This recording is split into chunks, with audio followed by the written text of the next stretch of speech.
এই সূরাটা পড়লে মনে হবে আপনি এখানে বসেই কিয়ামতটা সচক্ষে লাইভ দেখতেছেন। সুবহানাল্লাহ পড়বেন না? সূরাটার নাম হচ্ছে আল কারিয়া। কি নাম? আল কারিয়া মানে হচ্ছে বিকট আওয়াজ, the trumpet, the siren, the whistle.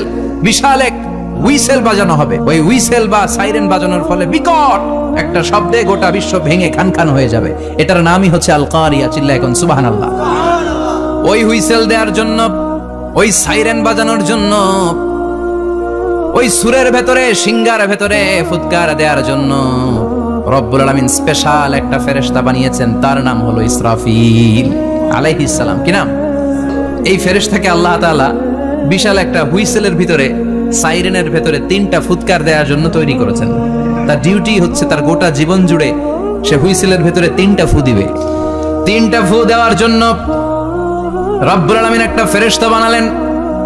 Israfil ফেরেশতা সৃষ্টির শুরু থেকে বিশাল সিংহাটাকে, সাইরেনটাকে, ট্রাম্পিটটাকে 2 ঠোঁটের মাঝখানে লাগিয়ে আল্লাহর আরশের দিকে তাকিয়ে আছে। কবে আমার প্রভু বলবে সাইরেনের মধ্যে বাঁশি বাজা। ঠিক এই মুহূর্তে যখন আমি কথা বলছি আর আপনারা শুনছেন, ঠিক এই মুহূর্তেও ওই সাইরেনটা ওনার 2 ঠোঁটের মধ্যে লাগানো, আর উনি আরশের দিকে তাকিয়ে অপেক্ষা করছে কখন আমার রব আদেশ করে। আর তখন আমি সিংহায় ফুৎকার দিয়ে গোটা বিশ্বটারে ম্যাসাকার বানিয়ে দিব। কোন সুবহানাল্লাহ। এই ঘটনাটাই আল্লাহ প্রামাণ্য দলিল দিয়ে বর্ণনা করেছেন। আর বর্ণনা করতে যে এই সূরার নাম দিয়েছেন আল কারিয়া। কি নাম? মানে বিকট আওয়াজ, ভয়ঙ্কর আওয়াজ, বজ্রনিনাদ, মহাপ্রলয়ের সেদিন এমন আওয়াজ হবে যে আওয়াজ পৃথিবীতে কেউ কোনোদিন আমরা শুনি নাই। সেদিনের আওয়াজটা হলো ভয়ঙ্কর আওয়াজ। ওই আওয়াজটার নাম আমি আল্লাহ দিয়েছি আল কারিয়া। আল কারিয়া মাল কারিয়া ওয়া মা আদরাকা মাল কারিয়া। 3 বার তিনি সূরা শুরুতে 3 বার এই শব্দটা উচ্চারণ করেছেন। তেমনি মক্কাবাসীদের কাছে যখন সূরাতুল কারিয়া নাজিল হয়েছে, মক্কার কাফির মুশরিকদের দৃষ্টি আকর্ষণের জন্য আল্লাহ তাআলা এই সূরার শুরুতে আল কারিয়া শব্দটা 1 বার নয়, 2 বার নয়, 3 বার উল্লেখ করেছেন। পড়েন সুবহানাল্লাহ। আল্লাহ বললেন বিকট একটা আওয়াজ হবে। 3টা আওয়াজ করার জন্য, 3টা হুইসেল বাজানোর জন্য ইসরাফিলকে আমি বানালাম। প্রথম সিঙ্গার ফুৎকার যখন ইসরাফিল ফেরেশতা হুইসেলের মধ্যে দিয়ে দিবে, তখন যেই ভয়ঙ্কর শব্দটা হবে, ওই শব্দটার নাম হলো আল কারিয়া। কি নাম? আল কারিয়া। ওটা দেওয়ার সাথে সাথে পুরো পৃথিবীটা লন্ডভন্ড হয়ে যাবে। এখন আমরা যেরকম আরামসে বসে আছি, ওই সময় পৃথিবীর অবস্থা এরকম থাকবে। আল্লাহ বললেন ইয়াউমা ইয়াকুনুন নাসু কাল ফারাশিল মাবথুস ওয়া তাকুনুল জিবালু কাল ইহনিল মানফুশ। সেদিন মানুষগুলো বিক্ষিপ্ত পতঙ্গের মতো নিক্ষিপ্ত হবে। পাহাড়গুলো ভেঙে খানখান হয়ে যাবে। তুলার মতো পাহাড় ধ্বনিত হতে থাকবে, তুলার মতো। সুবহানাল্লাহ পড়ে। মানুষগুলো ছিটকে পড়বে। এই পৃথিবীর মাধ্যাকর্ষণ শক্তি থাকার কারণে আমরা ছিটকে পড়ি না। এই যে বসে আছি, সবকিছু পৃথিবীর মধ্যে লেগে আছে। এটার কারণ দ্য গ্র্যাভিটেশনাল ল, গ্র্যাভিটেশনাল পাওয়ার। এটা পৃথিবীর সবকিছু তার কেন্দ্রের দিকে টেনে রাখে। কিন্তু কিয়ামতের দিন আল্লাহ পৃথিবীটারে ধরে যখন একটা ঝাঁকুনি দিবেন, একটা কাঁপুনি দিবেন, একটা ভাইব্রেশন দিবেন, একটা আর্থকোয়াক, একটা ভূমিকম্প দিবেন, মুহূর্তের মধ্যেই পুরো পৃথিবীর সবকিছু ছিটকে পড়ে যাবে। চিল্লায় পড়েন আল্লাহু আকবার। মানুষগুলো পৃথিবীতে বসে থাকতে পারবে না, দাঁড়িয়ে থাকতে পারবে না, ডানে বায়ে সামনে পিছনে কে কোথায় ছিটকে পড়বে কোনো ইয়ত্তা থাকবে না। কাল ফারাশিল মাবথুস। মানুষগুলো বিক্ষিপ্ত পতঙ্গের মতো নিক্ষিপ্ত হবে। পাহাড়গুলো চূর্ণ বিচূর্ণ হয়ে যাবে, ভেঙে খানখান হয়ে যাবে। তুলাকে ধ্বনিত করলে তুলা যেমনি ধ্বনিত হয়, তুলার মাঝখানে লাঠি দিয়ে পেটালে, তুলাকে পাতলা করার জন্য, আরামদায়ক করার জন্য, মোটা বানানোর জন্য যখন লাঠি দিয়ে ধ্বনিত করা হয়, দেখবেন সামান্য তুলার ধুলিকণা, ছিটেকণা বাতাসের মধ্যে শূন্যে ভাসে, ফু মারলে আরো দূরে যায়। পৃথিবীর বড় বড় সাইজের পাহাড়গুলো সেদিন এই তুলার মতো, তুলা যেমনি বাতাসে ধ্বনিত হয়, পাহাড়গুলো সেদিন তুলার মতো বাতাসে ধ্বনিত হতে থাকবে। চিল্লায় এখন আল্লাহু আকবার। ইউরোপের সবচেয়ে বড় পাহাড়ের নাম হচ্ছে আল্পস পর্বতমালা। পুরো মাউন্টেন রেঞ্জটা ভেঙে চুরমার হয়ে যাবে, ধুলিকণা হয়ে যাবে। সেদিন যখন আল্লাহ একটা ভূমিকম্প তৈরি করবে, পৃথিবীটাকে যখন নাড়িয়ে দিবে, কাঁপিয়ে দিবে, একটা পাহাড়ও টিকবে না। সবগুলো পাহাড় তুলার মতো ধ্বনিত হতে থাকবে। মানুষগুলো ছিন্ন বিচ্ছিন্ন হয়ে ডানে বায়ে ছিটকে পড়বে। চন্দ্র সূর্যে আলো থাকবে না, মানুষের চোখগুলো ছানা বড়া হয়ে যাবে। চাঁদে আলো থাকবে না, সূর্যে আলো থাকবে না, প্রক্সিমা সেন্ট্রাইতে আলো থাকবে না, আলফা সেন্ট্রাই এ, আলফা সেন্ট্রাই বি, ইটা ক্যারিনা, বেটেলজিউস, অ্যান্ড্রোমেডা, একটার ভেতরেও সেদিন আলো থাকবে না, সবগুলো অন্ধকার হয়ে যাবে। সাগরের পানির মধ্যে সেদিন দাও দাও করে আগুন জ্বলবে। সেই দিনটার নাম হচ্ছে আল কারিআ। মাল ওমা আদরাকা মাল। মানুষগুলো পাগল হয়ে যাবে। কেউ থাকবে তখন টয়লেটে, ইমাজিন কেমন ভাবে আল্লাহ নকশা এঁকেছেন। কেউ থাকবে টয়লেটে, কেউ থাকবে ক্ষেত খামারে, কেউ থাকবে অফিস আদালতে, কেউ থাকবে রান্নাঘরে, কেউ থাকবে মৌজ মাস্তির ভেতরে। ঠিক তখনই কিয়ামত হয়ে যাবে, কেউ পার পাবে না। সবার মুখে একটা চিৎকার, আইনাল মাফার, পালাবো কোথায়? কিয়ামতটা শুধু পৃথিবীর একদিকে অনুষ্ঠিত হবে না, গোটা বিশ্বব্যাপী হবে, তাই না? নাকি বাংলাদেশে কিয়ামত শুরু হইলে সৌদিতে হবে না? হ্যাঁ, আমেরিকাতে হবে না, সুইজারল্যান্ড, ইন্দোনেশিয়া, অস্ট্রেলিয়া, গোটা বিশ্বব্যাপী একসাথে কিয়ামতের ভয়ঙ্কর দৃশ্যের অবতারণা ঘটবে। চিল্লা এখন ঠিক কি না? মা তার ছেলেরে চিনবে না। দুধের বাচ্চাকে রেখে মা পালাবে। দুধের বাচ্চা, যে বাচ্চা দুধ খায়, ব্রেস্ট ফিডিং বেবি, এই বাচ্চাটা রেখে মা কোনো দিকে যায়? ডানে বায়ে কোথাও সরতে চায় না, ব্যথানি পায়, কষ্টনি পায়। এই দুধের বাচ্চাটারে ধাক্কা মেরে মা দিবে দৌড়। তাহলে কি ভয়ঙ্কর ঘটনা সেদিন ঘটবে। 3 মাসের 4 মাসের পেটের ভেতরে অপরিপক্ক বাচ্চা, এখনো পরিপূর্ণ হয় নাই, হাত পা ভালোভাবে গজায় নাই, ছোট্ট একটা গোশতের টুকরা। হসপিটালে এরকম যতগুলো নারী থাকবে, কিয়ামতের ভীতিকর অবস্থা দেখে মুহূর্তের মধ্যে সব অপরিপক্ক বাচ্চাগুলো ডেলিভারি হয়ে যাবে। এক ধাক্কায় 3 মাসের বাচ্চাটার হাত পা গজায় নাই এখনো ঠিক মতো, এক ধাক্কায়, এক ভূকম্পনে, এক কাঁপুনির চোটে পেটের সব বাচ্চাগুলো খালাস হয়ে যাবে, ডাক্তার ছাড়া, ইনজেকশন ছাড়া। আল্লাহ বললেন সেদিনটার নাম হলো আল কারিআ। মাল ওয়ামা আদরাকা মাল। ইয়াউমা ইয়াকুনুন নাসু কাল ফারাশিল মাবথুস, মানুষগুলো নিক্ষিপ্ত হবে।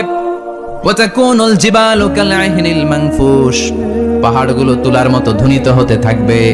এখন উপরের দিকে তাকালে কি সুন্দর নীল আকাশ দেখা যায়, সেদিনে আকাশও থাকবে না। ইয়াউমিন আতবিস সামাআ কা তাইয়ি সিজিল্লি লিল কুতুব, কাগজের পৃষ্ঠা যেমনি তোমরা ভাঙো, কাগজ যেমনি হাতের মুঠোয় নিয়ে তোমরা গুটিয়ে ফেলো, সেদিন এই বিশাল 7 আকাশটার হাতের মুঠোয় নিয়ে গুটিয়ে ফেলবে কে? কা তাইয়ি সিজিল্লি লিল কুতুব। Can you imagine? আপনি কি কল্পনা করতে পারেন এই দৃশ্যপট যখন ঘটবে গোটা বিশ্বব্যাপী কি মেসাকার হবে? স্যাটেলাইট চ্যানেলগুলো ভেঙে দুমড়ে মুচড়ে পড়বে, পৃথিবীর যত বড় বড় টাওয়ার গুলো আছে ভেঙে আবাসিক এলাকার উপর পড়বে, পাহাড়গুলো ভেঙে খান খান, সাগরের পানির ভেতরে দাউ দাউ করে আগুন জ্বলবে। সেদিন আল্লাহর আযাব এত ভয়ঙ্কর হবে, মানুষগুলো সব হয়রান হয়ে যাবে, মানুষগুলো পাগলের মতো দৌড়াবে। সাগরের পানিতে দাউ দাউ করে আগুন, স্যাটেলাইট ভেঙে খান খান, বিল্ডিং গুলো ভেঙে ভেঙে পড়ছে, পাহাড়গুলো ধ্বনিত হচ্ছে, গোটা বিশ্বব্যাপী বিকট আওয়াজ। পৃথিবীর যখন ঠিক এইরকম অবস্থা, আল্লাহ তাআলা ইসরাফিলকে বলবে, ইসরাফিল 3টা ফুৎকার দেওয়ার জন্য তোকে তৈরি করেছি, এবার দ্বিতীয় ফুৎকারটা দে। তাকে ফুৎকার দিতে হবে মোট কয়টা? আরো জোরে বলেন। সে কেবল একটা দিয়েছে, এবার দ্বিতীয় ফুৎকার দিবে। দ্বিতীয় ফুৎকার যখন সে দিবে, মুহূর্তের মধ্যে পৃথিবীর মধ্যে যত মানুষ আছে সবগুলো মরতে শুরু করবে। একটার পর একটা মালাকুল মাউত রুহু কবজ করতে শুরু করবে। মরবেন না শুধু একজন, চিল্লায় বলেন তিনি কে? এজন্য সব সময় আল্লাহর কাছে কামনা করবেন, আল্লাহ তুমি ঈমানের মরণ দাও, পড়ে না আমিন। ও আল্লাহ তুমি আমাদেরকে শাহাদাতের মরণ দাও, পড়ে না আমিন। দ্বিতীয় ফুৎকার দেওয়ার সাথে সাথে আল্লাহ মালাকুল মাউতকে বলবে, ও মালাকুল মাউত, পৃথিবীর সব মানুষগুলোর রুহু কবজ কর। সব মানুষের রুহু কবজ হয়ে যাবে, সব জিনদের রুহু কবজ কর, সব জিনদেরও রুহু কবজ হয়ে যাবে। এবার সব ফেরেশতাদের রুহু কবজ কর, সব ফেরেশতাদের রুহু কবজ হয়ে যাবে। আল্লাহ বলবেন আখবিরনি মাইয়াবকা, আর কে কে বেঁচে আছে বল। মালাকুল মাউত বলবে, আল্লাহ মানুষগুলো সব শেষ, জিনগুলো শেষ, ফেরেশতাগুলো শেষ, শুধুমাত্র 4 জন বড় বড় ফেরেশতা এখনো মরে নাই। আল্লাহ বলবে, যা জিব্রাইল, মিকাইল, ইসরাফিল, যে ইসরাফিলের ফুৎকারে কিয়ামত হয়েছে ওই ইসরাফিলকেও শেষ করে ফেল। জিব্রাইল, ইসরাফিল, মিকাইল সব শেষ, এবার মহাবিশ্বে কেউ নাই। আল্লাহ বলবেন আখবিরনি মাইয়াবকা, ও মালাকুল মাউত আজরাইল, এবার কে আছে? কয় কেউ নাই, সব শেষ। কেউ আছে? কেউ নাই, সব শেষ, আছে শুধু আল্লাহ আর মালাকুল মাউত, ঠিক কি না? আল্লাহ বলবে আখবিরনি মাইয়াবকা, ও মালাকুল মাউত আমারে বল কে আছে? কয় আমি আছি। কয় তুই মর। আমি আছি, আমি। আল্লাহ বলবে তাহলে এবার তুই মর, তুই মর। শোনার সাথে সাথে মালাকুল মাউতের কাঁপুনি ছুটে যাবে, খিচুনি ছুটে যাবে, ভয় ভয়ে খিচুনি ছুটে যাবে, কারণ মৃত্যুটা তো সে দেখেছে। 2টা সিস্টেমে মালাকুল মাউত রূহ কবজ করে। আপনারা যারা আল্লাহওয়ালা, আপনাদের মাথার সামনে এসে সুশ্রী, যত সুন্দর হতে পারে একজন মানুষ, এরকম একজন মানুষের চেহারায় আসবে আপনাদের কাছে। এসে সুগন্ধি পারফিউম মাখা সাদা ধবধবে কাপড় পরে এসে আপনার শিওরে বসবে। এসে খুবই বিনয়ের সাথে ভদ্রতার সাথে বলবে, ইয়া আইয়াতুহান নাফসুল মুতমাইন্না, ইয়া আইয়াতুহান নাফসুল মুতমাইন্না, ইয়া আইয়াতুহান নাফসুত তাইয়্যিবা, হে পবিত্র আত্মা বেরোয় আয়। বলার সাথে সাথে আপনার রুহুটা স্মুথলি বের হয়ে যাবে। ইয়াতি বিহানুত মিন হানুতিল জান্নাহ, কাফান মিন আকফানিল জান্নাহ, জান্নাতের হানুতে করে কাফনের মধ্যে পেঁচিয়ে আপনার রুহুটারে মালাকুল মউত ইল্লিনে নিয়ে যাবে। আল্লাহ আমাদের সবার নসিবে এই ঘটনা তুমি জারি করে দিও, আমিন। আর যারা ইসলাম মানে নাই, কোরআন মানে নাই, বিশ্বনবীরা মানে নাই, তাদের সামনে কুৎসিত আকৃতির একটা ভয়ঙ্কর চেহারা নিয়ে আসবে। বিআকবাহি মা ইয়াকুন, হাদিসে এসেছে, যত খারাপ হতে পারে একজন মানুষের চেহারা, যত দুর্গন্ধযুক্ত হতে পারে একজন মানুষের দেহ, বিদঘুটে ভয়ঙ্কর রাক্ষসে এক চেহারা নিয়ে আসবে। মুমিনের সামনে এসে যেমনি ভদ্রভাবে বসে যায়, সে এরকম আসবে না, সে ত্রাস সৃষ্টি করবে। ডাকাত যখন আপনার অ্যাটাক করে এমন ত্রাস সৃষ্টি করবে, কোপ মেরে আঘাত করে আপনি ভয়ে সব দিয়ে দিবেন। ওনারা দেখলে আপনার পিলে চমকে যাবে। ভয়ঙ্কর দুর্গন্ধযুক্ত কালো একটা ড্রেস পরে আপনার সামনে এসে এমন ত্রাস সৃষ্টি করে বসবে, ওটা দেখলে অবস্থা খারাপ। চিৎকার দিয়ে ধমকাবে আর বলবে, ইয়া আইয়াতুহান নাফসুল খাবিসা, হে বাপাত্তা বেরোয় আয় ইলা গাদাবিল্লাহ, আল্লাহর ক্ষোভ, আল্লাহর রাগের দিকে তুই বের হয়ে আয়। মুমিনের আত্মাটা যেমনি স্মুথলি বের হয়ে এসেছে, কাফেরের আত্মাটা বলার সাথে সাথে বেরোতে চাইবে না। আত্মাটা একবার ডানে দৌড়, একবার বায়ে দৌড়, একবার সামনে দৌড়, আর একবার পিছনে দৌড়। এবার মালাকুল মউত আরো হিংস্র হয়ে যাবে, পা থেকে টান মেরে সারা দেহ থেকে খিচুনি দিয়ে পুরো দেহটারে চাপতে চাপতে জীবিত একটা ছাগলের চামড়া জীবিত অবস্থায় তার দেহ থেকে উল্টো দিকে টেনে টেনে বের করলে যেমন কষ্ট হয়, একজন কাফেরের রুহু দেহ থেকে টেনে হিচড়ে মালাকুল মউত বের করে ফেলবে। এজন্য আল্লাহর কাছে আমরা চাই, ইমানের পথে অবিচল থেকে আমার মরণ যেন হয়। প্রতিদিন পড়বেন এটা দোয়া, ইমানের পথে থেকে যেন আমাদের মৃত্যু হয়। পড়েন আমিন। মালাকুল মউত এই দৃশ্যগুলো নিজেই ঘটিয়েছে, তার জানা আছে মৃত্যুর কত কষ্ট। আল্লাহ বলবেন মর, বলার সাথে সাথে কাঁপুনি ছুটে যাবে। আল্লাহ বলবেন কেঁপে লাভ নাই, মর, মরতে হবে, কারণ কুল্লু নাফসিং, everyone has to take the test of death. সবাইকে মৃত্যু নিতে হবে, গ্রহণ করতে হবে স্বাদ। The most certain thing in our life is death, but the most uncertain thing in our life is the time of death. আমাদের জীবনের সবচাইতে সুনিশ্চিত বিষয় হচ্ছে যে আমরা মরবো, এটা আমরা সবাই জানি না। কিন্তু সবচাইতে অনিশ্চিত বিষয় হচ্ছে যে আমরা কখন মরবো, এটা আমরা কেউ জানি না। জানি মালাকুল মউত কাঁপতে থাকবে। আল্লাহ বলবেন জান্নাত এবং জাহান্নামের মাঝ বরাবর একটা জায়গা আছে, আল আরাফ, ওইখানে দাঁড়া। ওইখানে দাঁড়িয়ে মালাকুল মউত বিকট একটা চিৎকার দিয়ে সারা পৃথিবীর মানুষগুলো, ফেরেশতাগুলো যেমনি দুনিয়া থেকে বিদায় হয়েছে, মালাকুল মউত তখন বিদায় হয়ে যাবে। সেদিন বিকট একটা চিৎকার মেরে তিনি বিদায় হবেন। বিশ্বনবী বলেন, মালাকুল মউতের মরণের সময় সেই চিৎকারটা ওই দিন এত ভয়ঙ্কর হবে, দুনিয়াতে যদি তখন মানুষ থাকতো, কিয়ামত ঘটানোর জন্য আলাদা করে ইসরাফিলের সিংগায় ফুৎকার দেওয়ার আর দরকার হতো না। মালাকুল মউতের মরণের কষ্টের ওই চিৎকারের আওয়াজ শুনলে মানুষগুলো সব কানের পর্দা ফেটে জমিনের মধ্যে তখনই লাশ হয়ে পড়ে যেত। মালাকুল মউত এখন আর নাই, ডানে বায়ে সামনে পেছনে কেউ নাই, একজন ছাড়া, তিনি কে?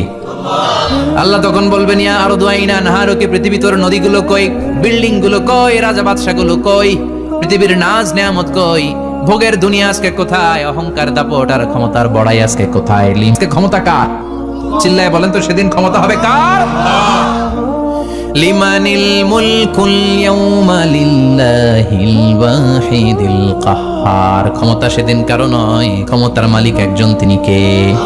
সব ক্ষমতার মালিক আল্লাহ, কেউ নাই, সব মরে গেছে।